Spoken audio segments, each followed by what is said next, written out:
Hey guys, Matthew. In today's video, I'm going to be bringing you guys an update on the whole Path of Exile situation. So hopefully this is going to be a series of many videos, which is going to cover some of the changes which GG are going to make to hopefully make the game more fun. Now, I know that fun is definitely a subjective thing, right? What someone finds fun, someone else might find completely boring, and vice versa.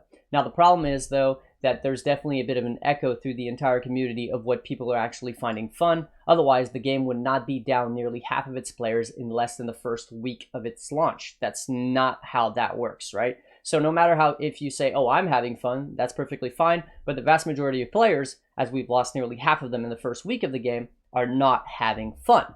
Okay, now let's talk about this entire post. And after that, we'll go over the implications and whether this is going to matter or not. Before that, though, there's basically something you need to understand. There's two different things, two different main things that matter in an ARPG, right? The first one is combat, and the second one is loot. Now, we're not going to talk about loot. Loot was addressed in yesterday's post by Chris, and the reality is that over the course of many hundred maps that people have tested this new loot improvement of 25% and 33% for uniques, there's absolutely no change. It's completely minimal. You can't even tell that anything was changed whatsoever. So obviously, as I predicted, this 90% reduction becoming an 87.5% reduction is probably roughly what we actually got, which is a shame. But we can only cross our fingers and hope that, more changes will make things better. Now, this is a change to the second fundamental of an ARPG, which is combat. Okay, so we're going to read the post real quick. In this patch, in the next day or so, we'll be reducing the impact of a lot of defensive Archnemesis modifiers. This post explains why and a list of preliminary versions of the changes. Archnemesis modifiers are meant to make combat more challenging, even more so when two synergistic mods stacked together to create an especially dangerous emergent behavior. However, this philosophy is mostly meant to apply to offensive modifiers rather than defensive ones. We want defensive modifiers to exist, and these implicitly make rare monsters harder for certain builds to kill. However, we absolutely agree that it's frustrating when multiple similar mods stack together and extend the length of a fight exponentially. A build affected by this has no way to get around the mods other than enduring a long fight or running away from the monsters. We have nerfed many defensive modifiers. Our primary goal is so that when two similar defensive modifiers stack together, they don't make monsters incredibly slow to kill. In doing this, we have also generally reduced how punitive most defensive modifiers are towards specific builds. All right, so I'm not going to read every single one of the changes, but a TLDR is that across the board, the defensive modifiers have been reduced by roughly 30%. Now, I'd say that this is definitely a step in the right direction to making combat feel better in Path of Exile, right? Now, the reason why they even implemented Archnemesis is because GGG is trying to make the combat more an active combat than a passive combat, if you will. So passive combat is essentially when you're going through maps and you turn your brain off and you're just zooming and blasting and everything explodes and the whole screen's, you never have to think about anything, right? Then active combat is more like things like boss fight, like Cyrus, where there are predetermined attacks that you need to understand and you need to react to, right? These attack patterns where you have damage windows to kill and deal damage. And that's essentially like more the bossing focus, the bossing aspect of PoE, active combat. Now they're trying to make it so every bit of combat in the game feels a little bit more like active combat, where you essentially turn your brain off while you're mapping, but all of a sudden you run into an Archnemesis modifiers with like 4 modifiers, which are all multiplicative, which makes it exponentially harder, and all of a sudden you get one-shotted from 3 screens away, and you wake up, right? You're basically falling asleep, you're just mapping, and then boom, you're completely awake because you just lost 10% XP at level 97. Absolutely great. Okay, no, seriously though, the logic isn't 100% sound, and I don't agree with the entire thing, but I do think that the concept of having a little bit more engaging combat is not necessarily a bad thing for the game. Now let's talk about these changes and the 30% nerf across the board. I think that defensively, nerfing the defensive Archnemesis modifiers is a good thing, and this is definitely going to feel a lot better. You're no longer going to see these clips of these people fighting the same modifier, the same monster for like 3 minutes straight to get like 4 rare items, right? You'll still get 4 rare items, but instead of taking 3 minutes, it'll take you like 2 minutes, which is obviously an increase of 50%, right? So it's a lot better in terms of how many monsters you'll be able to kill within your 1 or 2 hour window of playing the game.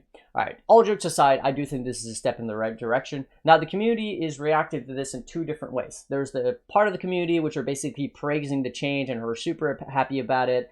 And in my opinion, this is not the right way to go. This is literally if if someone stole all of your money and then gave you a little bit of that money back, right? Now the whole world, the whole buzzword on Reddit right now is anchoring, but that's exactly what this is.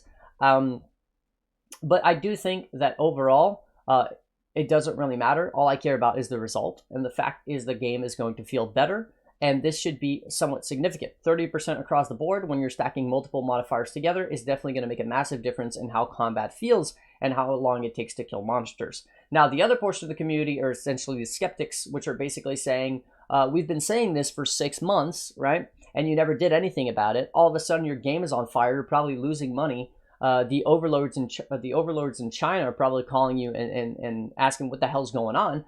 So you're finally making these decisions. And I think that basically both sides of this are a little bit too extreme. There's too much dichotomy there, and you have to go with an in-between. Personally, I don't care why they're making the change. Is it because the game is on fire? Is it something that they actually think is frustrating and they actually agree with that? I don't care. All I care about is that the game at the end of the day is going to get better, and this is a step in the right direction. However, they're not actually talking about offensive modifiers, right? They're not acknowledging that the offensive portion of Archnemesis and the fact that we're getting one-shotted on characters which have many layers of defense is also a problem. Don't believe me? Well, here, let's have a look at a clip from Karn, which is a streamer, arguably one of the best players in the game. So you can see he's level 99 on a Slayer, and this is in solo Southbound Kalandra in a hardcore.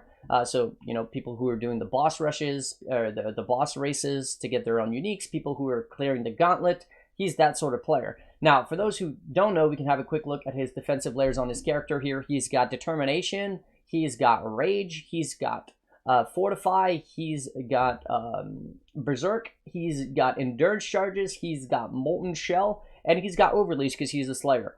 Needless to say, this character is very, very tanky. Much tankier than most of the builds that people in Softcore Trade League would ever play. Now, let's look and see if that makes any real difference when you get the right modifiers together on a rare monster and how this goes for you. All right, so pay attention to the dinosaur that just slammed the ground over there. And yeah, tell me this is fair, right? Tell me that this is balanced and this is fair and this is okay, because waking you up like that, right, and in a way that you have literally no counterplay other than potentially logging out, how is that okay? I don't know how in their right mind GGG thinks this is fine. And you also need to consider that this is in hardcore solo Southbound, which means that he's probably not rolling the map with a million different, you know, offensive modifiers, and he probably also doesn't have like 10 different altars, which are all making the monsters do more damage or bricking the defenses on his character. It's literally just the state of the game. This is Archnemesis, and they're saying that this is fine. Now, it's not fine, and what I think a solution to both the defensive aspect and the offensive aspect of Archnemesis would be, to make it very simple, is basically to ban certain modifiers from actually stacking together, right? For example, maybe you shouldn't have haste and mana siphon because it'll make the monster run significantly faster, and then the mana siphon, if you're using a build that has, for example, Eldritch Battery, is going to completely kill your ES pool and then your mana pool, and then all you're left with is death. There's no reaction. There's nothing you can do about it because it's too fast for you to run away. Now, I'm not saying this is for every single build, but on certain builds, it's too fast for you to run away, and then it'll drain your mana, so you can't do anything, or your ES. It's not okay. It's not fun. There's nothing fun about these combinations. Maybe if we have a ban on certain of these combinations so that they never appear together, it would actually still bring this idea that you need to think about how you're playing the game and what you're doing a little bit more while mapping, but you're not going to run into these combinations which basically completely brick your character. Okay, that's pretty much all I had to say for this video. Hopefully you guys enjoyed. Before I go, I do want to say a huge thank you to my supporters. So the 3 Alex, Skady, Bearded, Abe, Brandon, Gustavo, Tim, Domo, Same, Desu, Miss, Jarl, Loophole, Mercury, Nate, Patrick, Rascol, Bert, as well as Rocky, Solomon, the Great Master, Thomas Mass, as well as Maestro, Nailed, Ven, Bitizen, Nectarion, Noik, Zephion, and Larsus. I'll catch you guys in the next one. Peace.